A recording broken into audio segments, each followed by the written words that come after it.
आगे बढ़ते हैं। निम्नलिखित में से पटना के किस प्रभावकारी वहाबी को ब्रिटिशों के खिलाफ षड्यंत्र करने के आरोप में गिरफ्तार किया गया था? बहुत ही ज़बरदस्त प्रश्न पूछा गया था और यहाँ पे आंसर है उपयुक्त में से एक से अधिक। मौलवी मोहम्मद हुसैन थे, मौलवी अहमदुल्ला थे, एम बैजुल हक थे। और इसका हमने आपको बिहार का जो स्पेशल का शॉर्ट्स का आपका सेक्शन चल रहा है वहाँ पर भी हमने इसको कवर किया, तो वहाँ से भी आप देख सकते हैं। तो यहाँ पे तीनों लोग थे, मौलवी मोहम्मद हुसैन, मौलवी अहमदुल्ला, एम बैजुल हक और उपयुक्त में से एक से अधिक यहाँ पे आंसर है। उस समय पटना के जो आयुक्त थे विलियम टेलर, उन्होंने बहुत चालाकी से इनको गिरफ्तार पकड़वाया। पहले तो बुलाया बातचीत करने के लिए, फिर जो है इनको गिरफ्तार करवा लिया। तो विलियम टेलर की हरकत थी पटना में। आगे बढ़ते हैं। और ये 1857 क्रांति के संदर्भ में ही यह प्रश्न पूछा गया, तो ध्यान रखिएगा, महत्वपूर्ण है। और साथ में पटना में उस समय पीर अली ने पटना में नेतृत्व किया था 1857 की क्रांति का। आगे बढ़ते हैं। पटना में 1857 के विद्रोह की अगुवाई किसने किया था? तो देखिए अगला प्रश्न ही वही आ गया, तो मौलवी पीर अली खान, बहुत ही महत्वपूर्ण है। आगे बढ़ते हैं। अगला प्रश्न है, और साथ में आज हमने आपको जो दोनों क्लास दे दी मॉडर्न हिस्ट्री की, आप जितने भी क्वेश्चंस देखेंगे, पीआईक्यूज देखेंगे, लगभग सभी आपको उसमें कवर मिलेंगे। अब आते हैं 1953 में राज्य पुनर्गठन आयोग का किसकी अध्यक्षता में हुआ था? इसको फजल अली आयोग बोला जाता था। तो सर फजल अली इसके अध्यक्ष थे, इनकी अध्यक्षता में हुआ था। और बात करें तो ये 3 सदस्यीय आयोग था। पहले सदस्य थे सर फजल अली, अध्यक्ष थे। दूसरे सदस्य थे इसके HM. Kunzru, HM. Panicker, KM. Panicker और तीसरे सदस्य थे एच.एन. कुंजरू। तो ध्यान रखिएगा 3 सदस्य थे कुल, के.एम. पनिकर, एच.एन. कुंजरू और साथ में फजल अली। आगे बढ़ते हैं। बिहार में सर्वप्रथम भारतीय राष्ट्रीय कांग्रेस का सत्र कहाँ हुआ था? तो बिहार में सर्वप्रथम भारतीय राष्ट्रीय कांग्रेस का पहला सम्मेलन कहाँ हुआ था? तो बांकीपुर में हुआ था। पहला अधिवेशन बांकीपुर में हुआ था 1912 में। और किसकी अध्यक्षता में हुआ था? तो आर.एन. मुधोलकर, रघुनाथ राव मुधोलकर अध्यक्ष थे। और सब कुछ हमने बात किया है कंटेंट क्लासेस में, जो आज सवेरे दिया गया है और जो कल दिया गया था। आगे बढ़ते हैं। किस वर्ष मुजफ्फरपुर बम कांड की घटना घटी? तो मुजफ्फरपुर बम कांड बहुत अच्छे से आपको पता है, 30 अप्रैल 1908। और इसके जो हीरो थे वो कौन थे? तो प्रफुल्ल चाकी और साथ में खुदीराम बोस को फांसी हुई थी, आपको अच्छे से पता है, सब कुछ डिस्कस किया गया है। अब आगे बढ़ते हैं। किस आंदोलन के प्रभाव में आकर बिहार के लोगों ने चौकीदारी कर चुकाने से मना कर दिया? तो चौकीदारी कर चुकाने से मना कर दिया सविनय अवज्ञा आंदोलन की बात है। और ये हुआ था सारण में, मुंगेर में भी था इसका असर, सारण में और भागलपुर में मुख्यतः था। तो ध्यान रखिएगा, मुंगेर में भी था, सारण और भागलपुर में इसका अगुवाई किया था महादेवलाल सराफ जी ने। तो सविनय अवज्ञा आंदोलन के समय नमक सत्याग्रह, जिसको भी बोलते हैं नमक सत्याग्रह, उसके समय की बात है ये। अब आगे बढ़ते हैं। और सविनय अवज्ञा आंदोलन का आपको समय पता है कि 12 मार्च से 6 अप्रैल के बीच में गांधी जी ने दांडी यात्रा की थी। 6 अप्रैल को नमक कानून तोड़कर सविनय अवज्ञा आंदोलन स्टार्ट हो गया था। नमक सत्याग्रह पूरे देश में स्टार्ट हो गया था और 6 अप्रैल को बिहार में भी नमक सत्याग्रह स्टार्ट हो गया था। आगे बढ़ते हैं। इस प्रश्न है, इसमें से कौन अहरार आंदोलन से संबंधित है? तो अहरार आंदोलन के बारे में आज हमने आपको पढ़ाया था। साथ में जो है 15 मार्च में क्वेश्चन भी पूछा गया था अहरार आंदोलन का, तो यहीं से प्रश्न पूछा गया था। ये आपका जीएस पार्ट सेकंड के सारे क्वेश्चंस हैं जो भी कराए जा रहे हैं। जीएस पार्ट सेकंड के लगभग 95 क्वेश्चन, 94-95 क्वेश्चन अभी आपको कराए जा रहे हैं। ये यहाँ से पहले पूछा जा चुका है और ये 15 मार्च को रिपीट हुआ। तो आप देख सकते हैं कि जब आप प्रीवियस ईयर क्वेश्चंस का अच्छे से एनालिसिस करेंगे, जिन जिन टॉपिक से पूछा गया उनको पढ़ के जाएंगे, तो आपके क्वेश्चंस फंसने के चांसेस ज़्यादा होते हैं। इधर उधर की टेस्ट सीरीज से कभी प्रश्न नहीं आते, क्योंकि उनको खुद भी नहीं पता होता है कि प्रश्न कैसे आएंगे, क्या आएंगे, बस वो खाना पूर्ति के लिए बना देते हैं। उनका 10 साल से उनका मार्केट चल रहा होता है, बस उनका कुछ काम नहीं रहता। नया एग्जाम हो रहा है जिसका हल्ला मचा हुआ है, इस समय कोई और एग्जाम हो नहीं रहा, बिहार का हो रहा है, तो सब लोग बिहार का टेस्ट सीरीज बनाने में लगे हुए हैं, क्योंकि उससे पैसे मिलते हैं, फ़ायदे मिलते हैं। तो इस चीज़ को आप समझिए, एग्जाम टेस्ट सीरीज देना हो दीजिए, कोई दिक्कत नहीं है, बस उससे भटकिए मत। आप अपने आप को चेक करिए, लेकिन इतना भी ज़्यादा नहीं चेक करिए कि निगेटिव कर लीजिए, कुछ से कुछ फंसने वाला नहीं होता है। तो इस चीज़ को आप समझिए। अब कल हमने साइंस के क्वेश्चंस दिए थे क्लास 10th एनसीईआरटी के। अगर वैसे कोई क्वेश्चन आपको टेस्ट सीरीज में दे रहा हो तो उसको फॉलो कर सकते हैं। जैसा क्वेश्चन हमने कम्युनिटी सेक्शन में जाके क्विज अटेंड कर लीजिएगा, जिन्होंने नहीं अटेंड किया है, सभी के लिए महत्वपूर्ण है। जीएस पार्ट सेकंड के लिए महत्वपूर्ण है, पीआरटी के लिए महत्वपूर्ण है, सभी के लिए महत्वपूर्ण है। तो आते हैं, इसमें से कौन अहरार आंदोलन से संबंधित नहीं थे? अहरार आंदोलन से संबंधित थे। और जो पीआरटी में 15 मार्च को पूछा गया था, वहाँ पूछा गया था कौन संबंधित नहीं थे। तो ये चीज़ें, अब यहाँ पे हसन इमाम संबंधित थे। और बात करें अहरार आंदोलन की, तो 1910 में आया था, शुरू हुआ था। और मौलाना मोहम्मद अली और हसन इमाम इसके लीडर थे, मुख्य जो नेतृत्व कर रहे थे। तो मौलाना मोहम्मद अली और हसन इमाम ये लीड कर रहे थे आरआर आंदोलन को। और किसके विरोध में आया था? तो ये आया था अलीगढ़ आंदोलन जो चल रहा था उसके विरोध में आया था। और यहाँ पे बदरुद्दीन तैयब जी इससे नहीं जुड़े हैं, कांग्रेस से जुड़े हुए थे वो। महमूदुल हसन ये भी नहीं जुड़े हुए हैं, तो ध्यान रखिएगा हसन इमाम जुड़े हुए हैं। और डिटेल में हमने आज क्लास में बात किया था कि कौन कौन से सदस्य इससे जुड़े हुए थे, जैसे कि मजहरुल हक भी थे इससे जुड़े हुए। अब आगे बढ़ते हैं। गदर पार्टी से प्रभावित होकर चिश्ती खान एवं डुंडे खान ने किस स्थान पर विद्रोह किया था? तो बहुत अच्छा प्रश्न, ध्यान रखिएगा। गदर पार्टी से तो आपने बहुत प्रश्न किए होंगे, लेकिन गदर पार्टी से प्रभावित होकर जो है ध्यान रखिएगा चिश्ती खान और डुंडे खान ने सिंगापुर में विद्रोह किया था। इंपॉर्टेंट प्रश्न है, ध्यान रखिएगा, प्रश्न आ सकता है, रिपीट हो सकता है। और गदर पार्टी के बारे में आपको पता ही है कि 1913 में लाला हरदयाल के नेतृत्व में इसकी स्थापना की गई थी। और साथ में इसके संस्थापक अध्यक्ष कौन थे? तो संस्थापक अध्यक्ष थे सोहन सिंह भाखना। संस्थापक अध्यक्ष कौन थे, यानी जब इसकी स्थापना हुई तो इसके अध्यक्ष कौन थे? तो सोहन सिंह भाखना। और इसकी स्थापना अगर पूछता है किसने किया तो आंसर में आपका लाला हरदयाल रहता है, ये भी यहाँ है, लेकिन लाला हरदयाल आपको तब देता है। तो ये ध्यान रखिएगा, फ़र्क है थोड़ा सा। आगे बढ़ते हैं। नव भारत का पैगंबर कौन कहलाता है? तो नव भारत का पैगंबर, आधुनिक भारत का जो है पिता, भारत के जो है ये सभी टैग राजा राम मोहन राय जी को मिले हुए हैं। और नव भारत के दूत, कई सारे इनको जो है टैग्स मिले हुए हैं। तो जब भी आधुनिक भारत से जो है बात आएगी वहाँ पे आंसर राजा राम मोहन राय जी होंगे। Bharat first modern man of India भी इनको कहा जाता है, भारत का पहला आधुनिक व्यक्ति। तो राजा राम मोहन राय जी के बारे में ध्यान रखिएगा। 1814-15 में इन्होंने आत्मीय सभा की स्थापना की, एक बार डेट चेक कर लीजिएगा, कभी कभी कन्फ्यूज़न हो जाता है। फिर 1828 में इन्होंने ब्रह्म समाज की स्थापना की। बाकी एक हम आपको शॉर्ट्स में राजा राम मोहन राय जी के बारे में सारी जानकारी दे देंगे, तो वहाँ से आपको क्लियरिटी हो जाएगी। अब आगे बढ़ते हैं, इनसे जुड़े हुए अखबार वगैरह सब उसमें बता दी जाएंगे। तो दयानंद सरस्वती जी के बारे में जानते हैं, आर्य समाज, अभी आगे प्रश्न आएगा। दादा भाई नौरोजी जी के बारे में हमने आज आपको सब कुछ बता दिया है। बंकिम चंद्र चट्टोपाध्याय के आनंद मठ में किस विद्रोह का उल्लेख है? तो बंकिम चंद्र चट्टोपाध्याय के आनंद मठ में बहुत अच्छे से आपको पता है सन्यासी विद्रोह का उल्लेख है, 1773 से 1800 तक। और सन्यासी विद्रोह के अगर नेता के बारे में पूछा जाएगा तो वहाँ पे एक भवानी चरण पाठक करके हैं, तो ध्यान रखिएगा, भवानी चरण पाठक एक व्यक्ति थे, कई सारे नेता थे, उनमें से एक नेता ये भी थे, महत्वपूर्ण थे, अभी तक पूछा नहीं गया है तो इसलिए ध्यान रखिएगा। और आनंद मठ किसने लिखा है? तो बंकिम चंद्र चट्टोपाध्याय ने या बंकिम चंद्र चटर्जी ने लिखा है। और आनंद मठ से ही जो है जो राष्ट्रीय गीत है वंदे मातरम उसको लिया गया है। वंदे मातरम को कहाँ से लिया गया? तो इसी आनंद मठ उपन्यास से लिया गया है। अगला प्रश्न है, लंदन में अभिनव भारत का संस्थापक कौन था? तो लंदन में अभिनव भारत, तो भारत में अभिनव भारत का संस्थापक कौन थे? तो विनायक दामोदर सावरकर।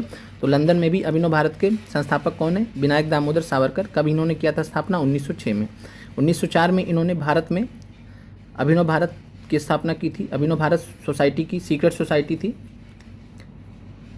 गुप्त संगठन था। अभिनव भारत की स्थापना भारत में 1904 में की थी। और 1899 में इन्होंने जो है स्टार्ट किया था मित्र मेला।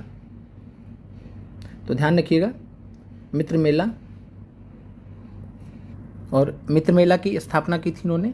मित्र मेला की स्थापना की थी 1899 में। फिर मित्र मेला को ही कन्वर्ट किया इन्होंने विनायक दामोदर सावरकर जी ने 1904 में अभिनव भारत के नाम से। और फिर अभिनव भारत का एक शाखा इन्होंने लंदन में स्थापित किया था 1906 में। तो आप आगे बढ़ते हैं, बाकी सब कुछ हमने डिस्कस किया हुआ है क्लासेस में आपसे कई बार। गदर पार्टी की स्थापना कहाँ हुई थी? तो गदर पार्टी की स्थापना संयुक्त राज्य America, United states of America में सैन फ्रांसिस्को नामक स्थान पे हुई थी। सैन फ्रांसिस्को नामक स्थान पे हुई थी। सैन फ्रांसिस्को नामक स्थान पे हुई थी 1913 में। किसने किया था स्थापना? तो लाला हरदयाल जी ने। और संस्थापक अध्यक्ष आपको पता ही है कि जब स्थापना हुई तो उसके अध्यक्ष कौन थे? सोहन सिंह भाखना। आगे बढ़ते हैं, अगर फाउंडर में संस्थापक ने दोनों लोग का नाम दिया रहेगा, लाला हरदयाल और सोहन सिंह भाखना का, तो दोनों लोग आंसर होंगे, ध्यान रखिएगा। आगे बढ़ते हैं, बिरसा मुंडा द्वारा किसको कमांडर इन चीफ नियुक्त किया गया था? तो बिरसा मुंडा द्वारा कमांडर इन चीफ किसी को भी नियुक्त नहीं किया गया था, तो ये ध्यान रखिएगा, बिरसा मुंडा ने किसी को भी कमांडर इन चीफ नियुक्त नहीं किया गया था। इसके अलावा आपसे प्रश्न पूछा जा सकता है कि बिरसा मुंडा के गुरु कौन थे? तो आनंद पांड। ध्यान रखिएगा, पांडे नहीं है, आनंद पांड, जो इनका नाम था आनंद पांड था। तो ये ध्यान रखिएगा, थोड़ा सा कन्फ्यूजन हो जाता कई बार, बीपीएससी भी कई बार कन्फ्यूज होकर पांडे दे देता, तो आनंद पांडे अगर देता तो सही मान लीजिएगा, लेकिन वैसे जो सही नाम है इनका आनंद पांड है। ये थे बिरसा मुंडा के गुरु। और 1899, 1900 में मुंडा विद्रोह हुआ था, जिसको उलगुलान विद्रोह के नाम से जाना जाता है, अभी आगे फिर से आएगा। तो अब बाकी अगर आपसे पूछे प्रश्न कि कमांडर इन चीफ कौन थे, कमांडर इन चीफ कौन थे कुंवर सिंह के अगर आपसे कमांडर इन चीफ पूछे तो हरे कृष्णा सिंह, ये आप ध्यान रखिएगा, हरे कृष्णा सिंह कुंवर सिंह के कमांडर इन चीफ थे। अब आगे बढ़ते हैं। बिहार समाजवादी पार्टी का गठन किसने किया था? तो बिहार समाजवादी पार्टी का गठन हमने आपसे आज डिस्कस भी किया था कि फूलन प्रसाद वर्मा और जयप्रकाश नारायण ही ऑप्शन में देता है। तो देखिए सामने ऑप्शन है, बाकी और जो वहाँ पे दिया गया था गंगा नारायण सिंह वगैरह और जो थे राम वृक्ष बेनीपुरी वगैरह वो भी साथ में थे, लेकिन स्थापना किसने किया था? तो फूलन प्रसाद वर्मा ने और जयप्रकाश नारायण जी ने। तो बिहार समाजवादी पार्टी 1931 में इसकी स्थापना हुई। और एक बिहार कांग्रेस समाजवादी पार्टी वो अलग है, 1934 में वो अलग है, तो वहाँ कांग्रेस वर्ड आ जाएगा। तो बिहार कांग्रेस समाजवादी पार्टी या अखिल भारतीय समाजवादी पार्टी, तो ये भी ध्यान रखिएगा वो एक ही चीज़ है। 1934 वाले को अखिल भारतीय समाजवादी पार्टी भी बोला जाता है। अब आगे बढ़ते हैं। बिहार प्रोविंशियल कांग्रेस कमेटी, जिसका मुख्यालय पटना में है, का गठन किस वर्ष हुआ था? तो आज हमने आपसे बात किया था बिहार प्रोविंशियल कांग्रेस कमेटी के बारे में। 1908 में इसका गठन हुआ था, स्थापना हुई थी। और कहाँ पे हुआ था, किस जगह पे? तो सोनपुर नामक स्थान पर। और इसका मुख्यालय कहाँ पे है? पटना में है, ये भी हमने बात किया था। अध्यक्ष कौन थे 1908 में? सैयद अली इमाम अध्यक्ष थे। और 1909 में कौन अध्यक्ष थे बताइए जरा, या फिर बताइए कि सच्चिदानंद सिन्हा जी किस वर्ष अध्यक्ष थे। अब आगे बढ़ते हैं। 1913 में पटना में अनुशीलन समिति की एक शाखा की स्थापना किसने की थी? तो अनुशीलन समिति बहुत ही महत्वपूर्ण है। अनुशीलन समिति की बात करें तो 1913 में इसकी शाखा की स्थापना की थी सचिननाथ सान्याल ने। तो सचिननाथ सान्याल लिख के आए या सचिन सान्याल आए, एक ही बात है, दोनों नाम एक ही हैं, तो ध्यान रखिएगा। चाहे सचिन सान्याल आए चाहे सचिननाथ सान्याल आए, दोनों एक ही व्यक्ति हैं। तो इन्होंने 1913 में पटना में अनुशीलन समिति की एक शाखा की स्थापना की थी। अब आगे बढ़ते हैं। महात्मा गांधी जी के राजनीतिक गुरु कौन थे? तो आज हमने आपसे ये भी डिस्कस किया था, महात्मा जी के राजनीतिक गुरु कल भी डिस्कस किया था।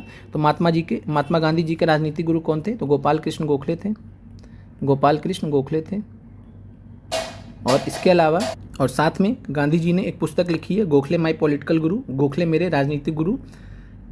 इस पुस्तक से भी आप समझ सकते हैं कि जो है गांधी जी गोखले जी को अपना राजनीतिक गुरु कहकर संबोधित कर रहे हैं। तो आंसर यहाँ पे गोपाल कृष्ण गोखले हैं, चूंकि ऑप्शन में नहीं दिया गया तो यहाँ पे आंसर जो है उपयुक्त में से कोई नहीं होगा। साथ में हमने रनाडे के बारे में बात किया था। रनाडे किसके गुरु थे? तो रनाडे गुरु थे तिलक के और लाला लाजपत राय जी के। तो ध्यान रखिएगा, लाला जी के और तिलक के गुरु थे MG रनाडे। बहुत महत्वपूर्ण, आपसे पूछा जा सकता है। अब आगे बढ़ते हैं। अगला प्रश्न है, चंपारण आने के लिए किसने गांधी जी को राजी करने का निर्णय ले लिया था? तो वही ऑप्शन है, गांधी जी को किसने बुलाया था? थोड़ा सा घुमा दिया गया, आंसर फिर से वही है, राजकुमार शुक्ला जी। डिटेल में हमने ऑलरेडी बात कर लिया इस प्रश्न के बारे में कई बार, आज की क्लास में भी बात किया। लखनऊ समझौता हुआ था, तो आज की क्लास में भी हमने आपको बताया था कि लखनऊ समझौता 1916 में हुआ था। किसके मध्य हुआ था? तो कांग्रेस और मुस्लिम लीग के मध्य हुआ था। और इसका एक परिणाम क्या रहा, बड़ा परिणाम क्या रहा कि कांग्रेस ने जो है मुस्लिम लीग का जो पृथक निर्वाचन का मांग था उसको मांग लिया। तो पृथक निर्वाचन को कांग्रेस ने एक्सेप्ट कर लिया और मुस्लिम लीग और कांग्रेस साथ में आ गए, कुछ टाइम तक साथ में रहे। फिर जो है खिलाफत आंदोलन के बाद जो है ये अलग हो गए मुस्लिम लीग वाले। तो कांग्रेस के साथ में मुस्लिम लीग का जो समझौता हुआ था उसी को लखनऊ समझौता के नाम से जाना जाता है। इसके अलावा कांग्रेस के लखनऊ अधिवेशन में बात करें तो अध्यक्षता की थी अंबिका चरण मजूमदार जी ने अध्यक्षता की थी। और साथ में इसमें जो है नरम दल और गरम दल का भी एकीकरण हो गया था। नरम दल की तरफ से अगुवाई कर रही थी एनी बेसेंट जी, और गरम दल से अगुवाई कर रहे थे बाल गंगाधर तिलक, जो जेल से निकल के आए थे, छूट के आए थे। आगे बढ़ते हैं। असहयोग आंदोलन को कब निलंबित किया गया था? तो असहयोग आंदोलन को आपको बहुत अच्छे से पता है कि 1922 में निलंबित किया गया था। 1 अगस्त 1920 से स्टार्ट हुआ था, 1 अगस्त 1920 से स्टार्ट होता है और 12 अगस्त 1922 तक चला है। 12 अगस्त को गांधी जी ने इसको वापस ले लिया। तो 12 अगस्त तक ये इसका है। और क्यों ले लिया था वापस? तो 1 अगस्त 1920 से 12 फरवरी, फिर से मैं लिख दे रहा हूँ, 1 अगस्त 1920 से स्टार्ट हुआ, 4 फरवरी 1922 को चौरा चौरी कांड होता है। तो चौरा चौरी कांड हुआ और चौरा चौरी कांड के जो है पृष्ठभूमि में गांधी जी ने 12 फरवरी 1922 को असहयोग आंदोलन वापस ले लिया। आगे बढ़ते हैं। और 1784 ईस्वी में एशियाटिक सोसाइटी ऑफ बंगाल का आरंभ किसने किया था? तो 1784 में एशियाटिक सोसाइटी ऑफ बंगाल का आरंभ या स्थापना किया था विलियम जोन्स ने। बहुत महत्वपूर्ण व्यक्ति थे और इन्होंने जो है अभिज्ञान शकुंतलम का अनुवाद भी किया था। तो अभिज्ञान शकुंतलम का अंग्रेजी में अनुवाद भी किया था, तो ध्यान रखिएगा, महत्वपूर्ण है ये विलियम जोन्स। आगे बढ़ते हैं।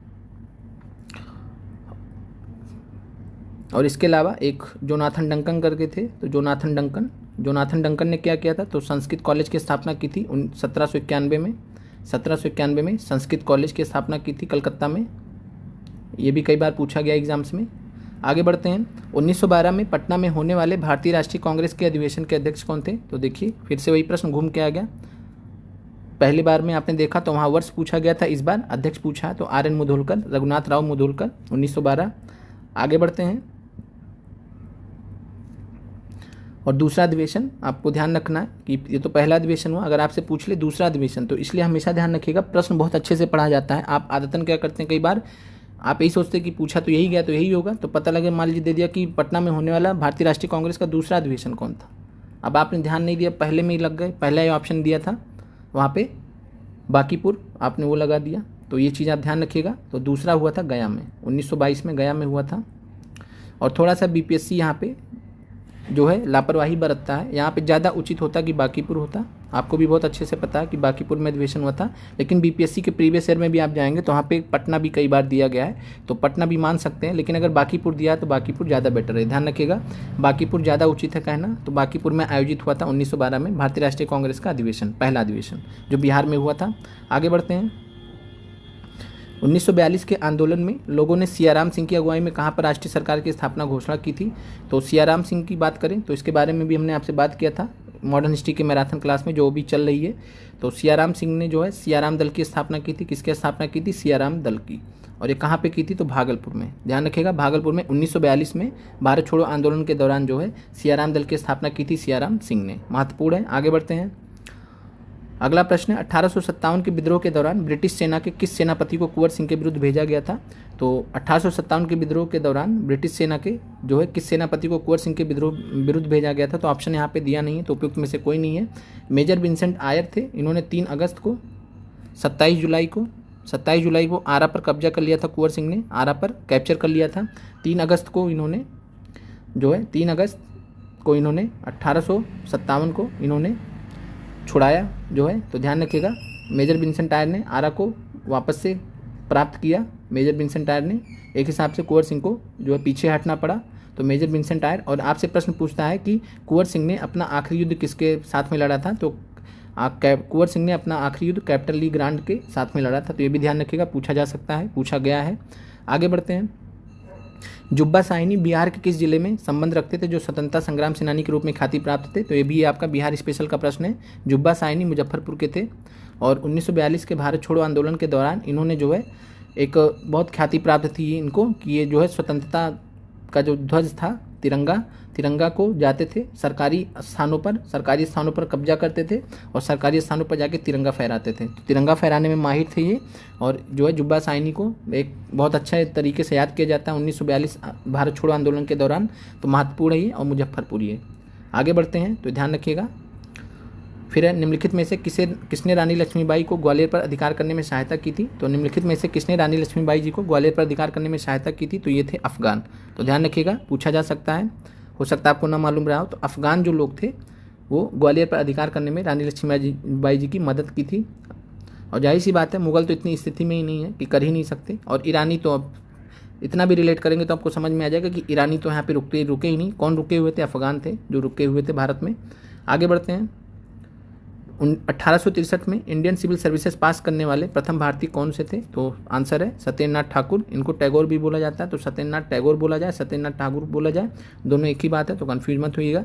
तो सत्येंद्रनाथ ठाकुर या सत्येंद्रनाथ टैगोर एक ही बात है, और ये प्रथम भारतीय थे जिन्होंने 1863 में इंडियन सिविल सर्विसेज पास किया था। दूसरे व्यक्ति कौन थे, तो 1869 में भी पास किया था और 1871 में भी पास किया था, लेकिन 1871 वाला माना गया था। तो 1871 में सुरेंद्रनाथ बनर्जी जी ने सिविल सर्विसेज पास किया था, दूसरे व्यक्ति थे। हमने बात किया कई बार इसके बारे में, आज भी बात किया था क्लास में। किस समाज सुधारक को लोक हितवादी के नाम से पुकारते थे, तो लोक हितवादी ध्यान रखिएगा गोपाल हरि देशमुख, इनका अखबार का नाम था लोक हितवादी, और ये लोक हितवादी के नाम से लिखते ही थे, ठीक है। तो ध्यान रखिएगा लोक हितवादी। और ये अपना पेन नेम भी इनका लोकहितवादी था, इनके अखबार का नाम भी लोकहितवादी था। तो पूछे कि अखबार लोकहितवादी किससे संबंधित था, तो गोपाल हरि देशमुख जी से। और कौन लोकहितवादी के नाम से फेमस था, तो गोपाल हरि देशमुख, अगेन यही है। आगे बढ़ते हैं। किस वर्ष मोहम्मडन एंग्लो ओरिएंटल कॉलेज की स्थापना अलीगढ़ में की गई थी, तो मोहम्मडन एंग्लो ओरिएंटल कॉलेज की स्थापना की थी सर सैयद अहमद खान ने की थी। और ये कब की थी, तो 1875 में। तो विकल्प में तो दिया नहीं है, तो आपका आंसर हो जाएगा उपयुक्त में से कोई नहीं। आगे बढ़ते हैं। हिंदू मेला किसने संगठित किया था, तो आपने मित्र मेला पढ़ा था कि विनायक दामोदर सावरकर ने किया था। अब हिंदू मेला की बात करें तो नवगोपाल मित्र, ध्यान रखिएगा 1867 में, महत्वपूर्ण है, पूछा जा सकता है। तो हिंदू मेला किसने संगठित किया था, या हिंदू मेला किसने स्टार्ट किया था, स्थापित किया था, तो नवगोपाल मित्र ने। और नव नहीं होगा यहाँ पे, नव होगा, तो ध्यान रखिएगा, नवगोपाल मित्र ज़्यादा इनका सही नाम है। और आप इस चीज़ को समझते हैं कि जो बंगाली होते हैं वहाँ पे उस बा प्रयोग ज़्यादा किया जाता है, तो नवगोपाल, ठीक है। तो नव नहीं है, नवगोपाल है, तो नवगोपाल मित्र 1867 में। आगे बढ़ते हैं। पटना कॉलेज कब स्थापित हुआ, तो देखिए पीआरटी में प्रश्न पूछा गया था 15 मार्च को, 1863 आंसर है। हमने आपसे तब भी बोला था कि यह प्रश्न पहले पूछा जा चुका है। तो देखिए ये प्रश्न ही है, क्वेश्चन पेपर तो है नहीं पीआरटी का, ये हम किसका पेपर ले रखे हैं, तो जीएस पार्ट सेकंड के सारे प्रश्न ले रखे हैं, TRE 1, TRE 2, TRE 3 सब कुछ ले रखे हैं आपके सामने। तो ये सारे प्रश्न आपके, अब ये देखिए यहाँ पे, यहाँ आया था, कहाँ पूछा गया, पीआरटी में। अगली बार कहाँ पूछ लेगा, 6 से 8 में, पीजीटी पूछ, कहीं भी पूछ सकता है। तो आयोग यही करता है, आयोग को खुद ही नहीं याद रहता कि कहाँ पे कौन सा प्रश्न पूछा गया है, तो ऐसे प्रश्न रिपीट होते रहते हैं। तो आप अगर चालाक हैं तो इन सभी क्वेश्चंस को अच्छे से तैयार कर लें, एक क्वेश्चन आंसर के साथ में, एक्सप्लेनेशन के साथ में आपको याद होना चाहिए। बाकी पटना कॉलेज के बारे में हमने आपको बताया था कि बस आपको वर्ष याद रखना, इससे संबंधित संस्थापक वगैरह नहीं पूछेगा, चूँकि सरकार द्वारा स्थापित किया गया था, तो इसलिए इसको पूछा नहीं जाएगा, वर्ष आपको ध्यान रखना है। बाकी आज हमने आपको क्लास में पटना यूनिवर्सिटी की बात की थी, पटना यूनिवर्सिटी, और जो है साथ में जो है हमने बात किया था, तो इसका स्थापना कब हुआ था, ये सब हमने आज चर्चा किया था। तो वहाँ से आप रिपीट कर सकते हैं, वो भी आपसे प्रश्न पूछा जा सकता है, हमने वहाँ पे भी बताया है। गदर पार्टी की स्थापना कहाँ हुई, देखिए सेम प्रश्न रिपीट हुआ है, सेम टू सेम प्रश्न ऊपर भी आप देख चुके हैं, यहाँ पे भी रिपीट हुआ है, संयुक्त राज्य अमेरिका। आगे बढ़ते हैं। सैन फ्रांसिस्को ऑलरेडी हम लोग डिस्कस कर चुके हैं। भारतीय राष्ट्रीय कांग्रेस की प्रथम महिला अध्यक्ष कौन थी, तो भारतीय राष्ट्रीय कांग्रेस की प्रथम महिला अध्यक्ष थी एनी बेसेंट। तो ध्यान रखिएगा, आपको पता है 1917 में अध्यक्ष बनी थी कांग्रेस की, और ये पहली महिला थी जो भारतीय राष्ट्रीय कांग्रेस की प्रथम महिला अध्यक्ष थी 1917 में। और कहाँ पे अधिवेशन हुआ था, कलकत्ता में अधिवेशन हुआ था। तो ये चीज़ हो गया। और आपको एक हम चीज़ बता देते कि आपको जो है रिवाइज कैसे करना है, तो आप ऐसे क्वेश्चन ओपन कीजिएगा, आप आज देख लीजिए अच्छे से एक बार, जब आपको रिवाइज करना रहेगा एग्जाम टाइम में, तो आप ऐसे क्वेश्चन ओपन करिएगा, फिर प्रश्न पढ़िएगा, आप ऐसे मतलब हाथ लगा दीजिएगा कि आपको ऑप्शंस ना दिखे। उसके बाद आप इस प्रश्न के बारे में जितना आपको जानकारी है उसको आप ऐसे रिपीट करिएगा, बोलते हुए, खुद से अपने आवाज़ से बोलते हुए उसको रिपीट करिएगा कि ये चीज़ें हमको पता, या लिखने का प्रयास करिएगा, जैसे भी आपको आसानी हो। तो ऐसे आप याद कर सकते हैं, रिपीट भी कर सकते हैं, प्रश्न के साथ में आप ऐसे तैयारी भी कर सकते हैं, बहुत अच्छी मानी जाती है।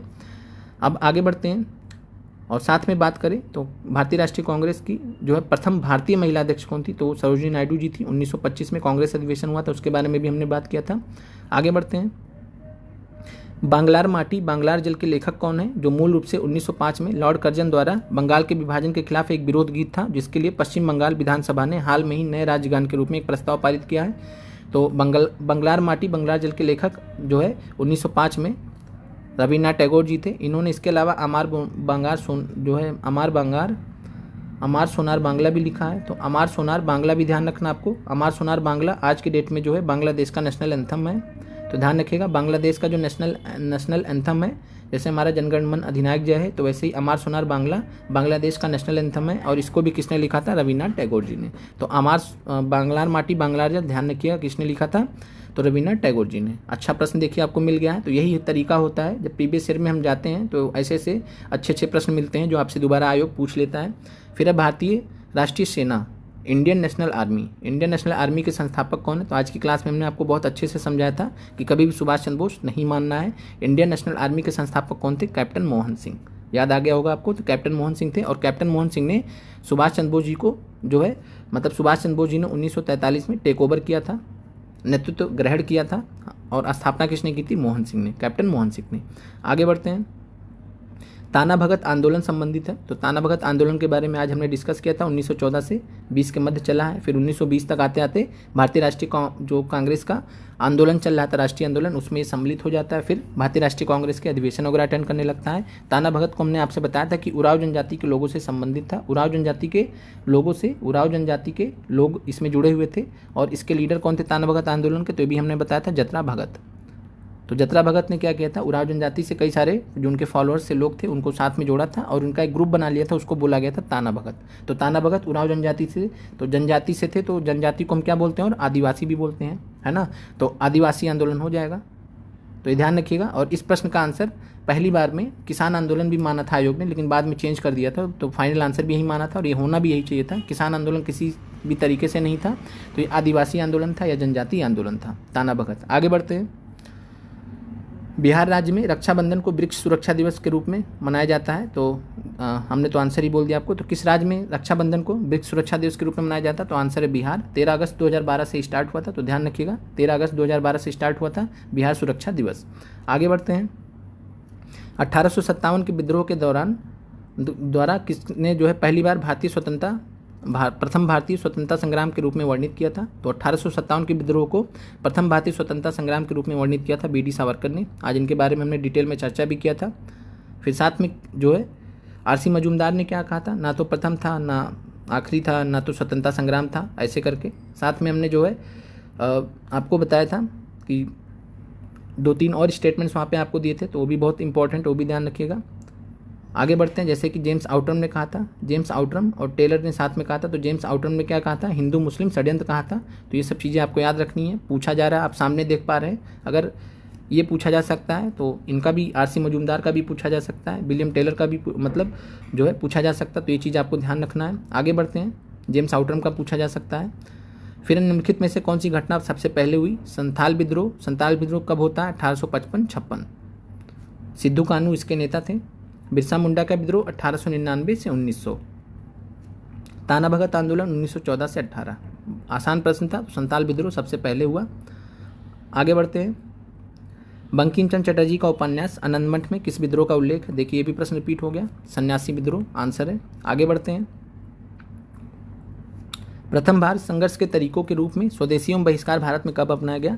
तो आपको बहुत अच्छे से पता है, स्वदेशी आंदोलन, स्वदेशी और बहिष्कार, तो ये बंगाल विभाजन के दौरान अपनाया गया था पहली बार। आगे बढ़ते हैं। और बंगाल विभाजन की बात करें तो बंगाल विभाजन की घोषणा कब की गई थी कि बंगाल विभाजन किया जाएगा? तो ये हुआ था 20 जुलाई 1905 को। फिर 7 अगस्त 1905 को स्वदेशी और बहिष्कार आंदोलन स्टार्ट हुआ, स्वदेशी एंड बायकॉट आंदोलन 7 अगस्त को। फिर उसके बाद फाइनली 16 अक्टूबर को 1905 को बंगाल विभाजन को पूर्णतः लागू कर दिया गया, प्रभावी कर दिया गया। आगे बढ़ते हैं। 1922 में आयोजित भारतीय राष्ट्रीय कांग्रेस के गया अधिवेशन के अध्यक्ष कौन थे?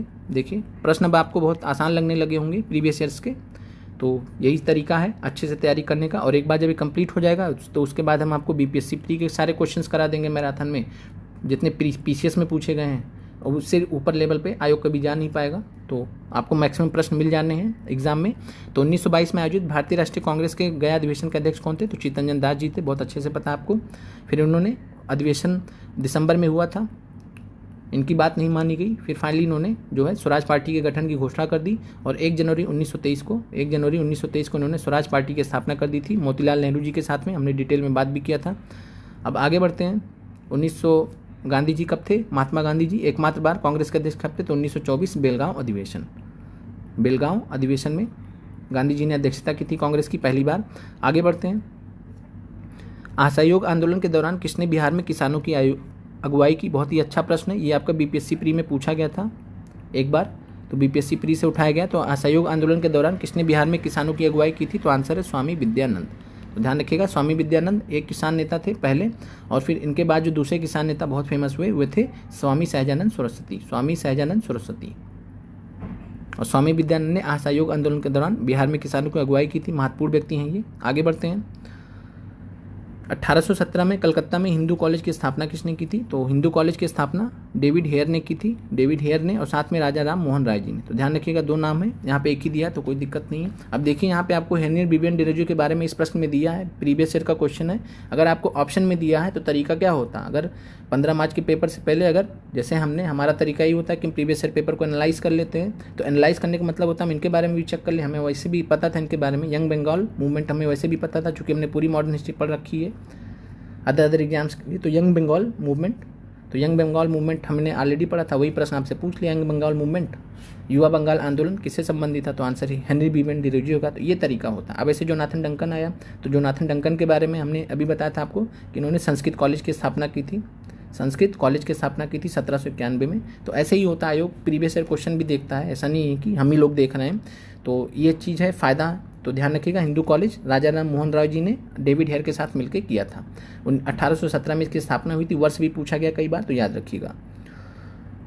इनमें से किसने कहा था कि कांग्रेस का महल लड़खड़ा रहा है और भारत में रहते हुए मेरी एक बड़ी महत्वाकांक्षा है कि मैं शांति के साथ इसे मरने में सहयोग दे सकूं। अब ये आपका स्टेटमेंट था कर्जन का, बहुत अच्छे से आपको पता है। जब मैं प्रीवियस ईयर क्वेश्चन एनालिसिस कर रहा था एग्जाम से पहले, तब मैंने वहाँ पे तुरंत चेक किया कि इनके अलावा और किसने स्टेटमेंट्स दिए हैं, तो मुझे पता चला डफरिन साहब ने दिया, और वही 15 मार्च को पेपर में डफरिन का स्टेटमेंट आ गया, याद आया आपको।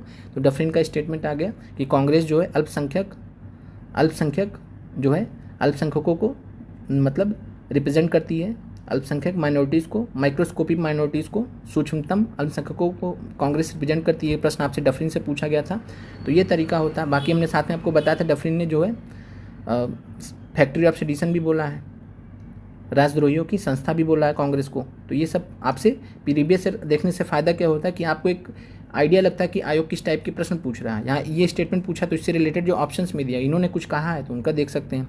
ऐसे मिनटों के कुछ स्टेटमेंट्स हैं साथ में जो है, तो ये चीज़ें हैं। तो आपको इस तरीके से तैयारी करनी रहती है, ये बहुत अच्छा तरीका होता है।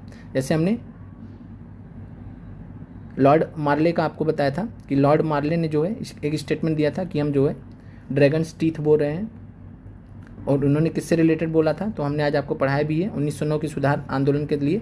आगे बढ़ते हैं, अगला प्रश्न है किसके नेतृत्व में संथाल विद्रोह 1855-56 हुआ था। तो किसके नेतृत्व में संथाल विद्रोह 1855-56 हुआ था, तो सिद्धू कानू, चांद भैरव, 4 भाई थे, 2 ही पूछा जाता है। तो सिद्धू कानू, चांद भैरव, ये 4 भाई थे, लेकिन मुख्यतः जो है सिद्धू कानू का नाम आता है 1855-56 में।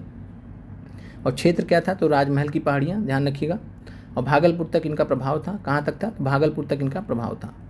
आगे बढ़ते हैं, तो आंसर यहाँ पे उपयुक्त में से कोई नहीं, क्योंकि कोई है ही नहीं, यहाँ पे ऑप्शन दिया ही नहीं गया। अगले प्रश्न पे आते हैं, राष्ट्रवादियों के दैनिक समाचार पत्र द इंडियन नेशन का प्रकाशन कब प्रारंभ हुआ। तो ये आपका बिहार स्पेशल का प्रश्न है। तो द इंडियन नेशन का प्रकाशन कब आरंभ हुआ, 1931 में। आज हमने आपको वहाँ 1930 दिया था, जो आपको नोट्स दिए थे, तो जो क्लास ली थी तो वहाँ हमने आपको सही भी कराया था, 1931 बताया था। तो इंडियन नेशन जो दैनिक समाचार पत्र था, इसका प्रकाशन का प्रारंभ हुआ 1931 में। और किसने स्टार्ट किया था, तो दरभंगा के महाराजा राजा कामेश्वर सिंह। तो ध्यान रखिएगा, दरभंगा के महाराजा कामेश्वर सिंह ने द इंडियन नेशन अखबार का स्टार्ट किया था 1931 में। इसके अलावा इन्होंने 1941 में आर्यव्रत, ये भी आज हमने आपको क्लास में बताया था। तो आर्यव्रत नामक से एक अखबार और चलाया था, तो ध्यान रखिएगा। आगे बढ़ते हैं, भारतीय राष्ट्रीय कांग्रेस का गया अधिवेशन किस वर्ष में हुआ था। तो भारतीय राष्ट्रीय कांग्रेस का गया अधिवेशन, देखिए प्रश्न रिपीट हो रहा है, सब कुछ पता है इनके बारे में अब तो आपको। और साथ में एक और तथ्य ध्यान रखिएगा, अगर आपको ऐसे पता होगा तो गुलाब तिवारी के नेतृत्व में उराव जनजाति पहुंची थी। गुलाब तिवारी के नेतृत्व में उराव जनजाति भारतीय राष्ट्रीय कांग्रेस के गया अधिवेशन में 1922 में पहुंची थी। इसके अलावा 1921 के अधिवेशन में भी पहुंची थी, तो ये भी ध्यान रखिएगा, पढ़ लीजिएगा थोड़ा इसके बारे में, कोशिश थोड़ा आप भी करिए।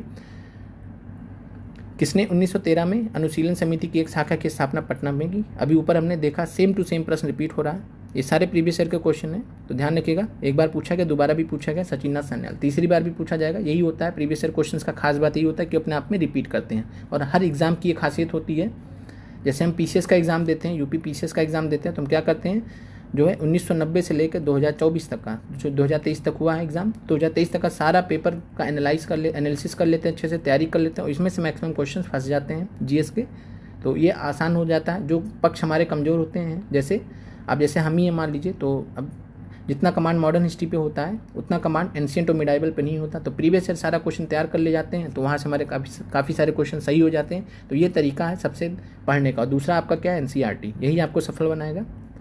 और तीसरा जो हम आपको शॉर्ट्स वगैरह एक्स्ट्रा क्विज वगैरह दे रहे हैं, ये सब आपके एडिशन है जो आपको कहीं नहीं मिलेगा, कहीं नहीं कराया जाएगा। इससे आप अपनी तैयारी मजबूत कर सकते हैं। और आज हम आपको पॉलिटी के क्वेश्चंस देंगे, तो ध्यान रखिएगा, पॉलिटी के क्वेश्चन देंगे 8-9 बजे के आसपास।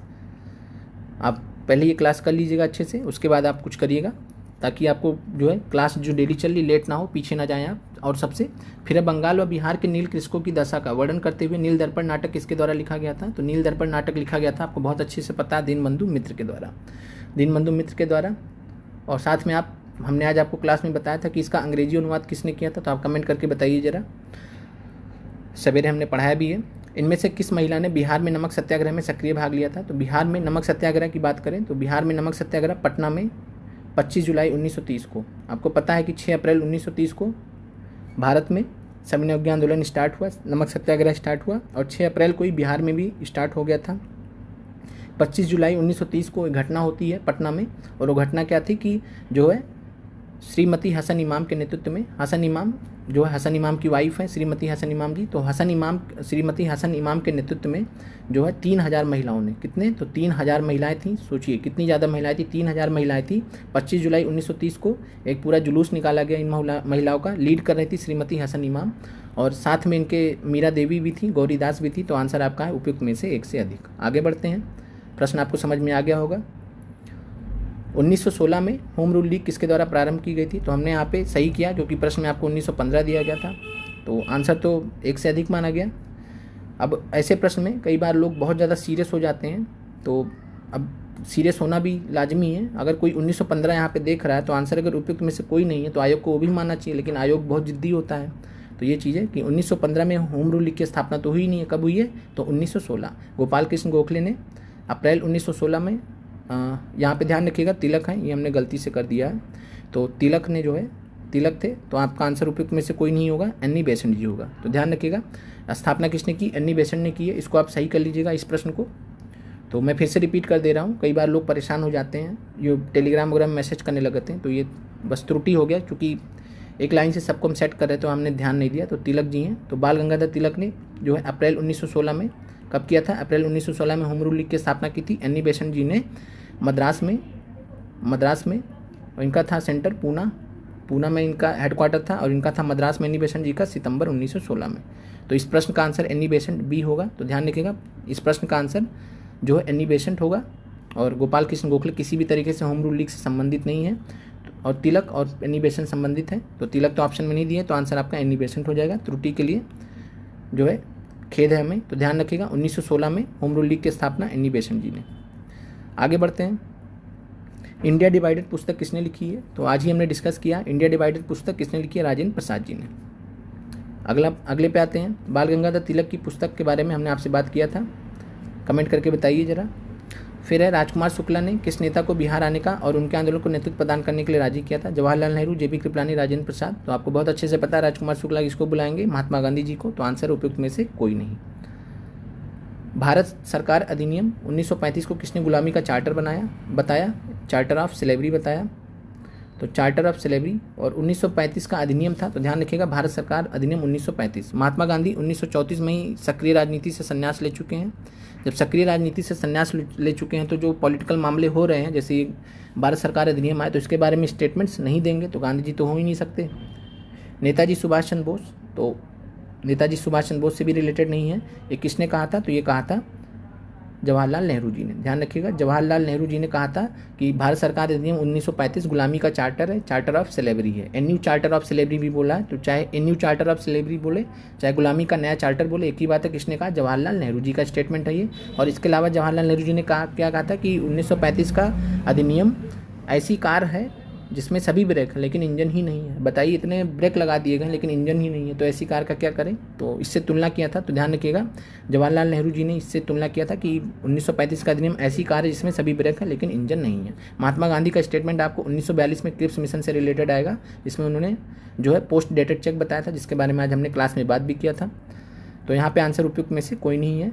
आगे बढ़ते हैं, आज़ाद दस्तक की स्थापना किसने की थी? बहुत अच्छे से पता है कि भारत छोड़ो आंदोलन के दौरान जयप्रकाश नारायण जी ने, जिनको जेपी भी कहा जाता है, शॉर्ट में जेपी भी कहा जाता है, इनको जेपी के नाम से फेमस है, साथ में लोकनायक के नाम से भी फेमस है। तो आज़ाद अवस्था की स्थापना की थी, कहाँ पे की थी? बकरी का टापू पे। बकरी का टापू कहाँ पे है? तो नेपाल के तराई वाले स्थान पे, नेपाल तराई में एक स्थान है, तो नेपाल तराई में स्थान बकरी का टापू, वहीं पे स्थापना की थी आज़ाद दस्ते की। और इनके साथ में राम मनोहर लोहिया जी भी थे, तो ध्यान रखिएगा राम मनोहर लोहिया जी ने आज़ाद दस्ते का गठन में सहायता भी की थी। आगे बढ़ते हैं, इनमें से कौन इंग्लैंड में भारत के अनाधिकारिक दूत थे? तो आज हमने जब दादा भाई नौरोजी जी के बारे में बात करें तो वहाँ पे हमने आपसे चर्चा किया था कि इन्होंने ऐसे ऐसे काम किए, जैसे 1865 में, 66 में, फिर 1892 में, आज हमने आपको डिटेल में पढ़ाया। तो इन्होंने जो जो योगदान दिया वहाँ रहकर, तो इससे इनको जो है भारत का अनाधिकारिक दूत बोला जाता है, कि किसी ने इनको ऑफिशियली नहीं भेजा था, आधिकारिक रूप से नहीं भेजा था, लेकिन ये अनाधिकारिक रूप से जो है भारत के राजनीतिक हितों के लिए लड़ रहे थे वहाँ पे, तो दादा भाई नौरोजी।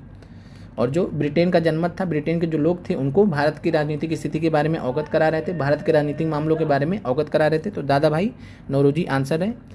तो भारत के अनाधिकारिक दूत, unofficial ambassador of India, unofficial ambassador of India, तो ध्यान रखिएगा। और साथ में दादा भाई नौरोजी को वयोवृद्ध व्यक्ति भी बोला जाता है, तो grand old man of India भी बोला जाता है, ये आपको पता ही होगा, रटा भी होगा, तो grand old man of India.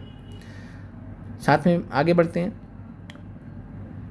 और साथ में आपसे एक चीज़ ये भी पूछा जाता है कि ग्लैड स्टोन ऑफ इंडिया कौन है, या इंडियन ग्लैड स्टोन कौन है? तो इंडियन ग्लैड स्टोन भी दादा भाई नौरोजी जी हैं, तो ध्यान रखिएगा इंडियन ग्लैड स्टोन। इकोनॉमिक्स का बहुत तगड़ा नॉलेज इनको था, तो इसलिए इनको ग्लैड स्टोन ऑफ इंडिया या इंडियन ग्लैड स्टोन भी कहा जाता है दादा भाई नौरोजी जी को। आगे बढ़ते हैं, निम्नलिखित में से कौन सा कथन सही है? तो राजा राम मोहन राय नवीन शिक्षा के अग्रणी थे, तो पता ही है आपको, नव भारत के पैगंबर, नवीन शिक्षा के अग्रणी। स्वामी दयानंद ने भारत भारतीयों के लिए नारा दिया था, तो इंडिया फॉर इंडियंस, भारत भारतीयों के लिए नारा स्वामी दयानंद जी ने दिया था। आर्य समाज से जुड़े हुए थे, 1875 में स्थापना की थी। साथ में वेदों की ओर लौटो का भी नारा दिया था, वेदों की ओर लौटो, भारत भारतीयों के लिए, ये सब नारे स्वामी दयानंद जी ने दिया है। विवेकानंद ने विश्व धर्म संसद में भाग लिया था, आपको पता है कब लिया था? 1893 में, विश्व धर्म संसद में 1893 में भाग लिया था विवेकानंद जी ने, वहीं से जो है अपना मैसेज दिया था, मेरे भाइयों और बहनों। फिर आगे बढ़ते हैं, तो आंसर आपका उपयुक्त में से एक से अधिक सभी सही हैं। कौन से कथन सही हैं? तो सभी ही सही हैं। अगला आता है, निम्नलिखित में से किस तिथि को रानी विक्टोरिया की उद्घोषणा जारी हुई थी? तो हमने आज आपसे बात किया था, तो आपको बताया था कि 1 नवंबर 1858 को महारानी विक्टोरिया की उद्घोषणा होती है, और फिर फाइनली 1877 में रानी विक्टोरिया थी उनको भारत की महारानी कब घोषित किया जाता है? तो 1877 में भारत की महारानी घोषित किया जाता है।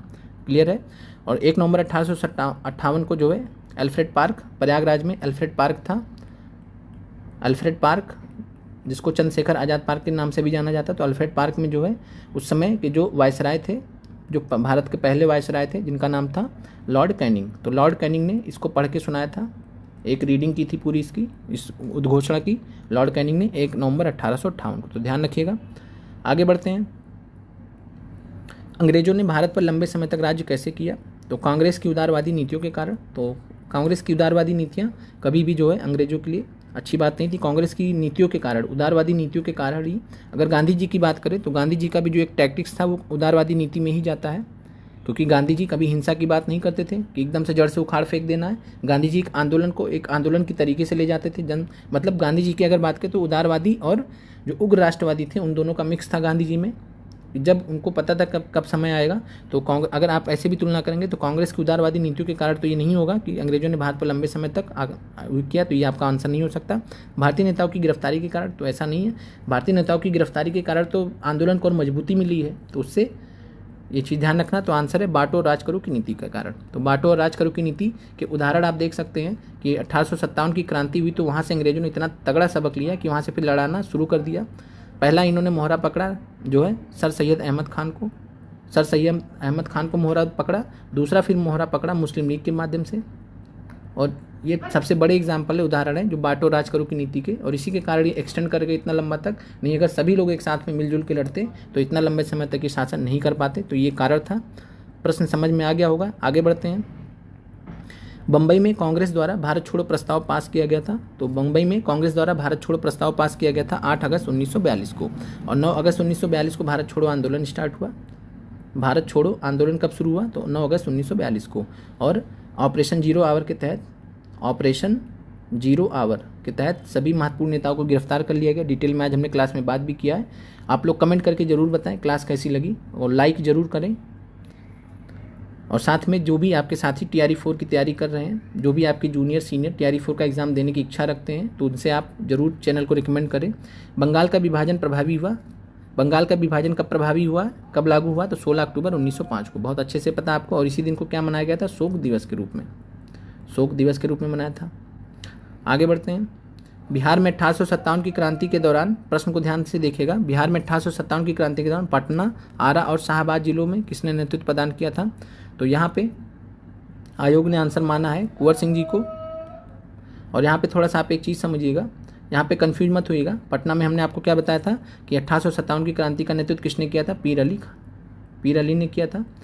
तो पीर अली तो हैं ही पटना के, लेकिन यहाँ एक साथ में पूछा गया है पटना, आरा और शाहबाद जिलों। जैसे आपसे पूछा जाता है प्रश्न कि बिहार में किसने नेतृत्व प्रदान किया, तो आप क्या बोलते हैं, कुंवर सिंह, तब तो पीर अली का नाम नहीं आता है। तो सेम उसी प्रकार से पटना, आरा, शाहबाद जिले सभी को एक हिसाब से मिक्स कर दिया है, जो पटना के हॉट स्पॉट से सेंटर्स थे, मतलब जो सेंटर्स थे 1857 की क्रांति के, तो इसलिए जो है BPSC ने आंसर आपका कुंवर सिंह माना है। तो ध्यान रखिएगा, आरा तो है ही, शाहबाद जिला भी है, पटना, तो पटना स्पेशली मत सोचने लगेगा कि प्रश्न का आंसर ये नहीं होंगे, तो पटना भी अगर एक साथ दिया रहेगा, ऐसे प्रश्न आएगा तो कुंवर सिंह ही आंसर मानना है, सिंपल सी बात।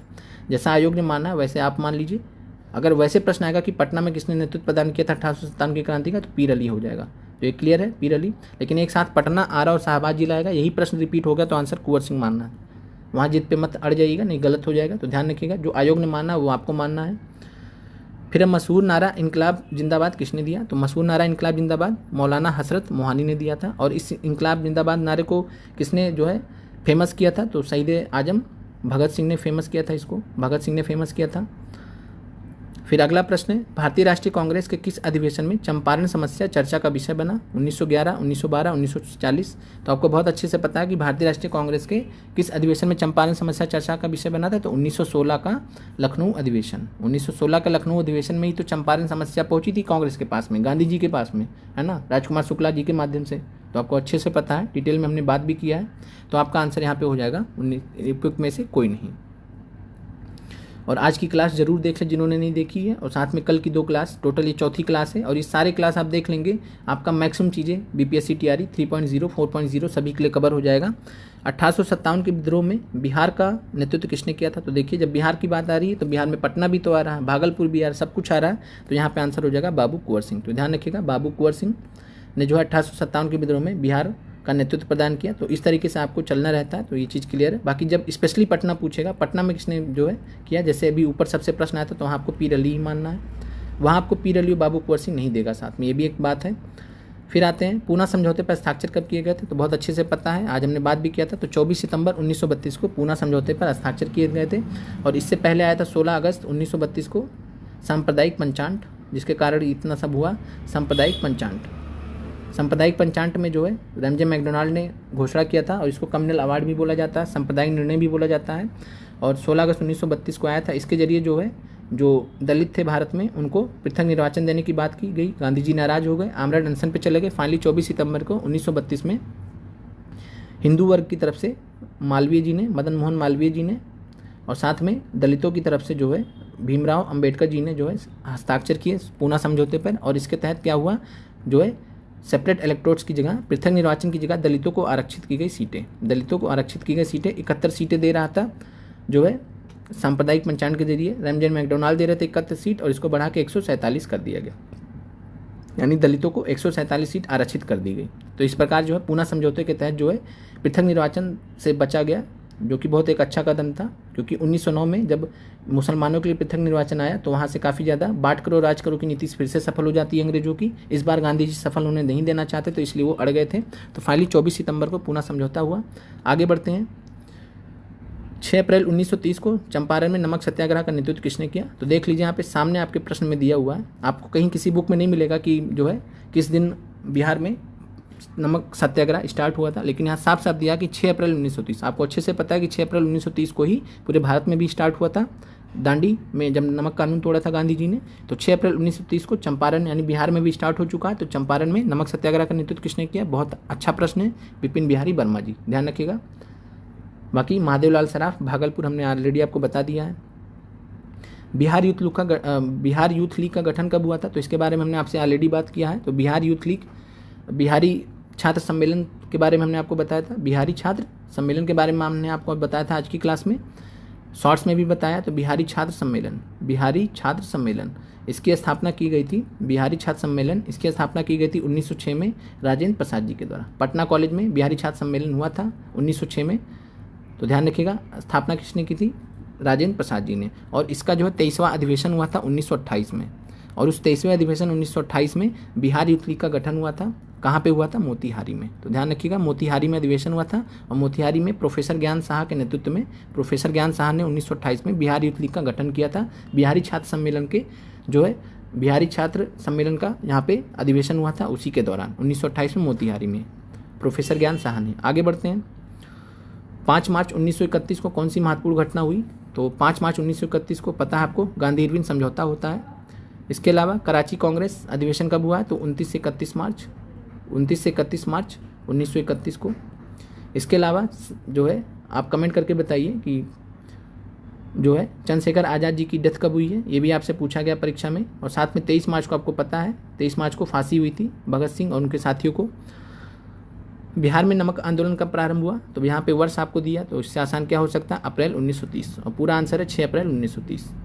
6 अप्रैल 1930 और स्टार्ट हो गया था चंपारण से, हमने अभी ऊपर प्रश्न देखा है। तो बिहार में नमक आंदोलन अप्रैल 1930 हो गया।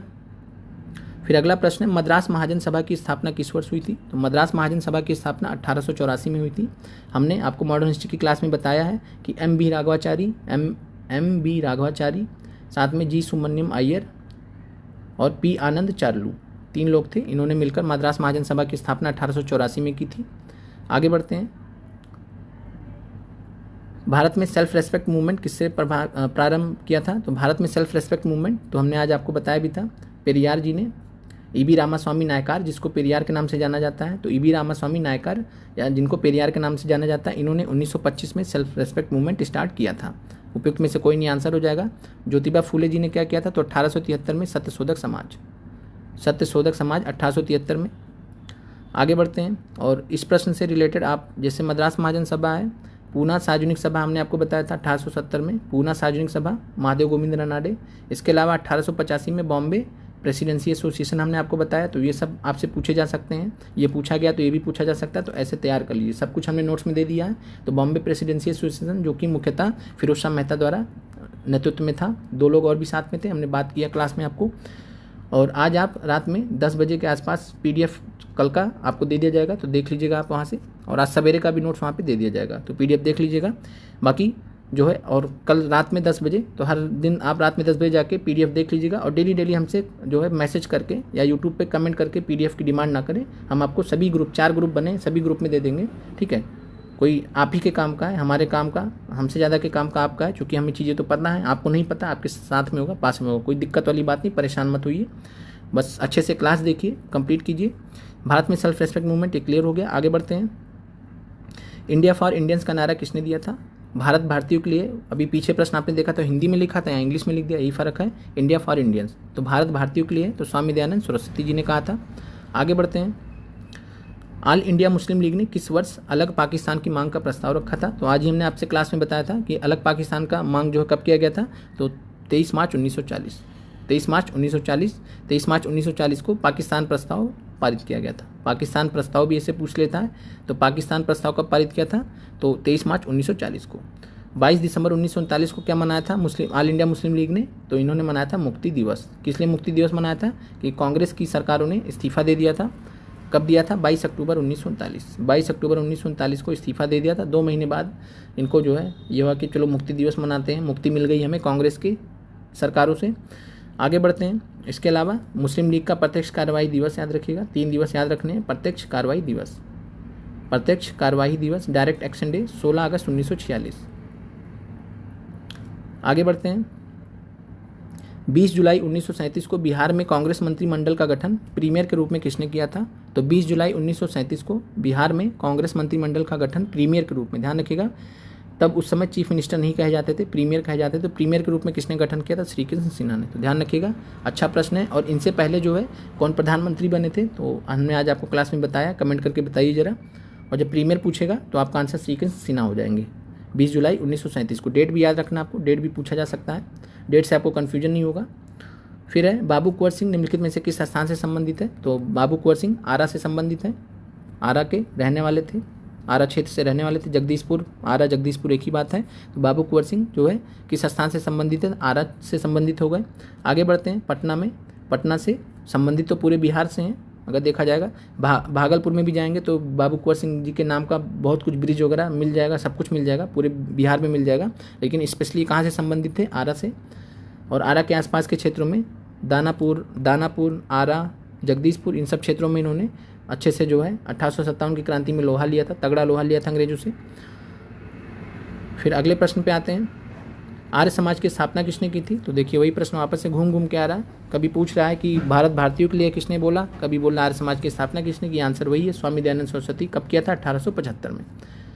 कहाँ पे किया था? तो ये भी ध्यान रखिएगा, कमेंट करके बताइए जरा आप। हमने आपको पहले भी बताया आपसे। बाकी अरविंद घोष के बारे में आज हमने सारा इन्फॉर्मेशन पढ़ लिया, बुक्स वगैरह सब कुछ पढ़ ली क्लास में। स्वामी विवेकानंद जी के बारे में आपको पता ही है, 1897 में इन्होंने रामकृष्ण मिशन की स्थापना की थी। 93 वाला हमने देख ही लिया ऑलरेडी।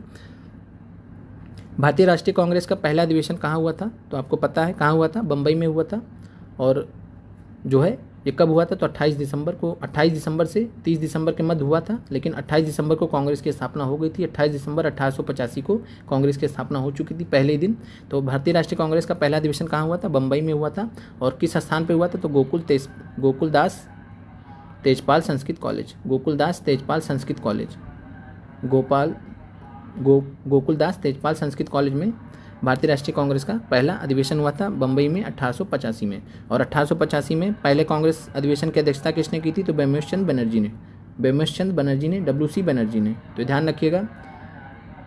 अगला प्रश्न है आपका, प्रश्न है भारतीय राष्ट्रीय कांग्रेस के किस अधिवेशन में पूर्ण स्वराज का सिद्धांत गृहीत हुआ था? तो बहुत अच्छे से पता आपको, लाहौर अधिवेशन 1929, डिटेल में हमने बात किया था। और अध्यक्ष कौन थे लाहौर अधिवेशन 1929 के? तो जवाहरलाल नेहरू जी। और 2 जनवरी 1930 को डिसाइड हुआ कि 26 जनवरी 1930 को स्वाधीनता दिवस मनाएंगे। पहला स्वाधीनता दिवस मनाया गया था 26 जनवरी 1930 को। आगे बढ़ते हैं, रावी नदी के तट पर लाहौर में हुआ था। पंजाब में कूका आंदोलन का प्रारंभिक उद्देश्य क्या था? तो पंजाब में कूका आंदोलन की बात करें तो सिख धर्म को परिष्कृत करना, सुधार करना। और आगे चलकर ये राजनीतिक शक्ति से संबंधित हो गया, तो ये आगे चल के हुआ था। तो पहले था प्रारंभिक उद्देश्य क्या था? सिख धर्म को परिष्कृत करना। और कूका आंदोलन से संबंधित नेताओं के बारे में आप कमेंट करके नाम बताइए। हमने ऑलरेडी आपसे जो है प्रीवियस ईयर क्वेश्चंस में ही चर्चा किया है। तो देखते हैं कौन बताता है। 1857 के विद्रोह को किसके द्वारा प्रथम भारतीय स्वतंत्रता संग्राम के रूप में वर्णित किया? तो देखिए क्वेश्चन रिपीट हुआ है, विनायक दामोदर सावरकर। आगे बढ़ते हैं, भारतीय किसानों के इतिहास में संगठित असहयोग का प्रथम उदाहरण कहाँ घटित हुआ था? तो ये बिहार और बंगाल है। आगे बढ़ते हैं, वर्ष 1946 में बनी अंतरिम सरकार में डॉक्टर राजेंद्र प्रसाद जी के पास कौन सा विभाग था? तो बहुत अच्छे से आपको पता है, खाद्य एवं कृषि मंत्रालय था। गृह था, जो है गृह मंत्रालय किसके पास था? तो पटेल जी के पास था, वल्लभ भाई पटेल जी के पास। रक्षा मंत्रालय था बलदेव सिंह के पास। डिटेल में हमने चर्चा भी की है, आपको पता भी है, आप खुद से भी रिवाइज करने के प्रयास करिए जैसा हमने आपको बताया है। गांधी जी को विशेष रूप से चंपारण आने और वहाँ के कृषकों की दयनीय स्थिति को देखने के लिए किसने अनुग्रह किया था? तो देखिए कितनी बार घुमा घुमा के प्रश्न भी पूछा जा रहा है। आंसर वही है, राजकुमार शुक्ला। कन्फ्यूज नहीं होना है, बुलाने की बात आएगी तो राजकुमार शुक्ला जी। और बाकी हमने आपसे बताया था कि एक प्रताप अखबार था, जिन्होंने नहीं देखा है तो वो भी देख लें जाके। प्रताप अखबार हमने बताया था, इसके संस्थापक और संपादक थे गणेश शंकर विद्यार्थी। कौन थे? गणेश शंकर विद्यार्थी। और इसके संवाददाता थे पीर मोहम्मद मुनीस। और पीर मोहम्मद मुनीस ने बहुत तगड़े तगड़े लेख लिखे थे चंपारण के नील किसानों के ऊपर, रिपोर्टिंग की थी बहुत तगड़ी। और इन्हीं के लेखों के माध्यम से गांधी जी को पता चला था चंपारण नील किसानों के बारे में। तो प्रताप अखबार के माध्यम से गांधी जी को बहुत अच्छे से पता चला। फिर वो जो है मतलब उनको सीरियसली पता चला, तो वो जो है फिर जाने के लिए बहुत ज़्यादा प्रभावित हुए कि चंपारण जाना जरूरी है। तो चंपारण के लिए जो है इन लोगों ने इनडायरेक्टली भी गांधी जी को प्रभावित किया कि गांधी जी वहाँ पे जाए। और ये प्रताप अखबार है, कानपुर से चलता था। आगे बढ़ते हैं, मुस्लिम लीग द्वारा किस तिथि को मुक्ति दिवस के रूप में मनाया गया? तो अभी हमने ऊपर आपको डिस्कस भी किया था, तो 22 दिसंबर 1939 को। क्लियर है? नेशनल कॉलेज और बिहार विद्यापीठ का शिलान्यास किसने किया था? तो आपको पता है, महात्मा गांधी जी। कब किया था? असहयोग आंदोलन के दौरान। और किस डेट में किया था? तो जो है 1921 में किया था। क्लियर डेट आप बताइए कमेंट करके। कई बार हमने रिपीट किया, कई बार बताया है क्लास में, बार बार बताते ही रहते हैं आपको, तो आप भी थोड़ा सा प्रयास कीजिए। अब ये आपका जो 15 मार्च को पेपर हुआ था, आखिरी जीएस पार्ट का पोर्शन चल रहा है। तो 15 मार्च को जो जीएस पार्ट के कुछ प्रश्न पूछे गए थे उसको हम देख लेते हैं। आपका कंप्लीट हो जाएगा जीएस पार्ट में TRE 1 से लेकर TRE 3 तक, TRE 2 TRE 3 तक जितने भी पेपर हुए थे, दोबारा भी हुए थे। जैसे TRE 2 में 18 दिसंबर को भी हुआ था। सारे पेपर है इसमें, कहीं से भी आपको ढूंढने खोजने की जरूरत नहीं है। तो 1857 के विद्रोह के मध्य नाना साहेब ने अपने आप को मुगल सम्राट का क्या घोषित किया था? तो इन्होंने अपने आप को पेशवा घोषित किया था। तो 1857 के विद्रोह के दौरान नाना साहब ने अपने आप को मुगल सम्राट का पेशवा घोषित किया था। ध्यान रखिएगा, बढ़िया प्रश्न था। और एक चीज़ ये भी है कि नाना साहब मराठी थे और इनके यहाँ पेशवाई की रस्म चलती थी। तो जाहिर सी बात, अगर कुछ घोषित करेंगे तो पेशवा ही घोषित करेंगे अपने आप को, वजीर और नाइब ये सब तो घोषित नहीं करेंगे। फिर है किन्होंने गलती से लेफ्टिनेंट आयस्ट की हत्या कर दी थी? तो इसके बारे में हमने आपसे चर्चा किया था, दामोदर और बालकृष्ण। तो दामोदर और बालकृष्ण, जिनको चापेकर बंधु कहा जाता है, दामोदर और बालकृष्ण इनको चापेकर बंधु के नाम से जाना जाता है। तो दामोदर चापेकर और बालकृष्ण चापेकर, तो ध्यान रखिएगा, चापेकर बंधु के नाम से जाना जाता है। और इन्होंने कब किया था? तो 1897 में। डिटेल में हमने आज की क्लास में आपको बताया भी था। तो लेफ्टिनेंट आयस्ट की इन्होंने गलती से हत्या की थी और इनके निशाने पे कौन थे? तो रैंड। तो ध्यान रखिएगा, ब्लैक कमिश्नर रैंड थे। तो रैंड को भी इन्होंने निपटाया था, रैंड को भी इन्होंने निपटा दिया था और लेफ्टिनेंट आयस्ट को भी निपटा दिया था। लेफ्टिनेंट आयस्ट इनकी सिक्योरिटी कर रहे थे, हेड थे, सिक्योरिटी हेड थे। तो लेफ्टिनेंट आयस्ट को भी गोली मार के हत्या कर दी, रैंड को भी गोली मारकर हत्या कर दी। किसने? दामोदर और बालकृष्ण। इनके साथ एक और भाई थे जिनका आज हमने क्लास में डिस्कस किया था। इनको चापेकर बंधु के नाम से भी जाना जाता। तो ध्यान रखिएगा, 1897 की बात है। अब आगे बढ़ते हैं। खुदीराम बोस और प्रफुल्ल चाकी के बारे में आपको पता है कि मुजफ्फरपुर बम कांड से जुड़े हुए हैं। तो यहाँ तो हो नहीं सकते ऐसे भी, क्योंकि इतना बड़ा कांड करने के बाद कोई बचता नहीं, पकड़े ही जाते हैं, बच पाना आसान नहीं होता है। तो लोग एक ही कांड कर पाएंगे, तो ये चीज़ है। और मदन लाल ढींगरा के बारे में हमने आपसे बताया है कि इन्होंने किसकी हत्या की थी। तो आप कमेंट करके बताइए ज़रा, और साथ में पूरा कमेंट करिए करिए कि मदन लाल ढींगरा ने इनको मारा, ऐसे करके, जिससे हमको समझने में आसानी रहे। बाकी वैसे भी हम समझ जाते हैं अगर जो आप मैसेज करते हैं। किस मुस्लिम स्वतंत्रता सेनानी को भाईचारे में एकता दर्शाने के लिए गोंडल टेम्पल स्वर्ण मंदिर की चाबियां सौंपी गई थी? तो ये थे सैफुद्दीन किचलू थे। और ये कांग्रेस के जो है पंजाब के महत्वपूर्ण नेता थे। और यही वो व्यक्ति हैं जिनकी गिरफ्तारी पर जो है जालियांवाला बाग में लोग इकट्ठा हुए थे, सत्यपाल और सैफुद्दीन किचली के। और जालियांवाला बाग में जो है फिर हत्याकांड, नरसंहार हुआ जालियांवाला बाग में। तो महत्वपूर्ण नेता थे पंजाब के, तो इन्हीं के वजह से हुआ था। और ये महत्वपूर्ण नेता थे और काफ़ी प्रभावी नेता थे, तो इसलिए इनको जो है सौहार्द के लिए जो है इन्हीं को दिया गया था, चाबी सौंपी गई थी। और डिटेल में हमने बात भी किया था इसके बारे में जब प्रीवियस ईयर आपको एनालिसिस करा रहे थे। प्रश्न है, 21 अक्टूबर को 1943 को किस स्थान पर सुभाष चंद्र बोस ने स्वतंत्र भारत की अनंतिम सरकार का गठन किया था? तो यहाँ भी प्रश्न आपका जो है रिपीटेड है। तो सिंगापुर में किया था। कहाँ किया था? सिंगापुर में। और 21 अक्टूबर 1943 आज की क्लास में हमने आपको बताया भी था कि डेट याद रखिएगा, अगली बार आपसे डेट पूछा जा सकता है। अगला प्रश्न है, 1859 के भारतीय उत्प्रवास अधिनियम ने निर्धारित किया था। तो 1859 का जो भारतीय उत्प्रवास अधिनियम था, इसने ये जो रिलेटेड था बगान छोड़ने से रिलेटेड था। तो ये आपका बगान श्रमिकों की शादी करने की अनुमति नहीं थी, तो शादी से रिलेटेड नहीं था। अब इससे किसी को शादी करने को रोक नहीं सकते। बगान श्रमिकों को बिना अनुमति के जंगल छोड़ने का, अब सोचिए बगान श्रमिक जंगल से क्या लेना देना है? बगान श्रमिक तो बगान में होंगे ना, तो ये भी आपका आंसर नहीं हो सकता। तो आप ऐसे जुगाड़ से भी आंसर लगा सकते थे, जो जैसा तरीका हम लोग अपनाते हैं जब प्रश्न के बारे में आइडिया नहीं होता है, क्योंकि हर एक कानून तो पढ़ के जाना संभव नहीं है। तो हम लोग क्या करते हैं, इसको रिलेट करते हैं कि क्या हो सकता है, क्या बेटर ऑप्शन हो सकता है। तो हम देखते हैं कि बगान श्रमिकों को बिना अनुमति के चाय बागान छोड़ने की अनुमति नहीं थी, सबसे बेटर ऑप्शन मिल रहा है। और तीनों में बगान श्रमिकों की बात हो रही, तो इसका मतलब ये कानून किससे जुड़ा हुआ? बगान श्रमिकों से जुड़ा हुआ। तो हम ऐसे नहीं भी पता तो हम ऐसे भी रिलेट कर लिए कि यह जो प्रश्न है किससे जुड़ा हुआ है, भारतीय उत्प्रवास अधिनियम किससे जुड़ा हुआ है? बगान श्रमिकों से, क्योंकि तीनों ऑप्शन में बगान श्रमिक दिया। अब देखना है कि तीनों में बेस्ट ऑप्शन कौन सा है। तो ये चीज़ है, शादी करने की बात, ये सब तो कुछ होता नहीं है। फिर बगान श्रमिकों को बिना अनुमति के जंगल तो जंगल कैसे छोड़ेंगे? बगान श्रमिक तो बगान में होंगे, तो इसलिए आपका बेटर ऑप्शन आंसर सी हो जाता है। तो ये तरीका होता है एलिमिनेशन का, जिसको हम एलिमिनेशन टेक्निक बोलते हैं। और ऐसे तरीक़ों से हम कई बार परीक्षा में प्रश्न को हल भी करते, सही भी करते हैं।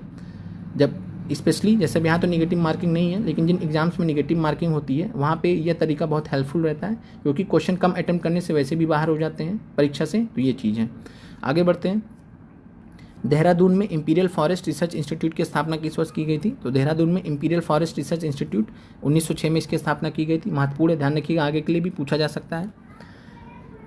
फिर दक्षिण अफ्रीका में महात्मा गांधी किस स्थान से कार्यकर्ताओं की मार्च यात्रा का नेतृत्व कर रहे थे? तो दक्षिण अफ्रीका में बात करें तो यह हुआ था 6 नवंबर 1913 को। 6 नवंबर 1913 को गांधी जी ने न्यू कैसल से डरबन होते हुए, न्यू कैसल से डरबन होते हुए ट्रांसवाल तक की यात्रा की थी।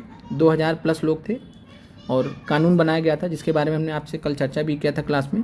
तो उस कानून के विरोध में जो है न्यू कैसल से डरबन, डरबन से ट्रांसवाल तक। तो आंसर पूरा आपका न्यू कैसल से ट्रांसवाल तक। न्यू कैसल से डरबन पूरा आंसर नहीं है, पूरा आंसर क्या है, न्यू कैसल से ट्रांसवाल तक। तो न्यू कैसल बीच में डरबन भी पड़ा, बाया डरबन ट्रांसवाल तक। तो एक क्लियरिटी रहनी चाहिए आपको। आंसर इसका सही आंसर क्या है, न्यू कैसल से ट्रांसवाल तक। आगे बढ़ते हैं। तो ये आपका प्रश्न है, समाप्त होता है। तो आप लोग कमेंट करके जरूर बताएं क्लास कैसी लगी। बाकी अभी आपको हम रात में कुछ क्वेश्चंस अपलोड कर लेंगे, वो देख लीजिएगा। और साथ में आप जो है